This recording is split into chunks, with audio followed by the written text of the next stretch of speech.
अस्सलाम वालेकुम। कल टेलीविजन पे ये जो मोटू गैंग है जी, इसकी हालत देख के ना हंसी तो आती थी लेकिन अफसोस भी होता था।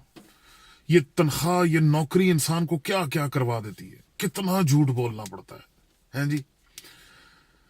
दिल उनका कुछ और कह रहा था, दिमाग उनका कुछ और शोर मचा रहा था, चेहरे पे कुछ और जाहिर था, जबान कुछ और बोल रही थी। समझ ही नहीं आ रही थी कि कैसे अपने आका को बचाएं। हैं जी, कभी आइन के पीछे छुपने की कोशिश करते हैं, कभी आर्मी पे इल्जाम लगाते हैं, कभी जुडिशरी पे इल्जाम लगाते हैं, कभी इमरान खान को गालियां देते हैं जी, कभी इस अवाम की जाहिलियत को याद कराते हैं। कल जो उनकी हालत थी भाइयों, तरस आता।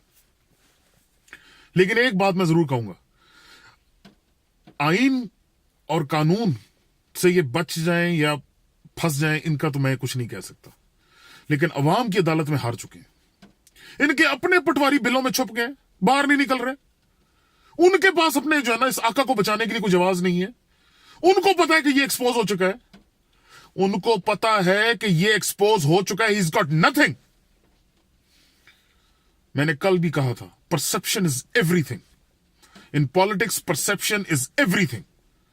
एक गुमान जो एक शख्स रखता है एक उम्मीदवार के बारे में, वही डिफाइन करता है कि वो उम्मीदवार जीतेगा या हारेगा।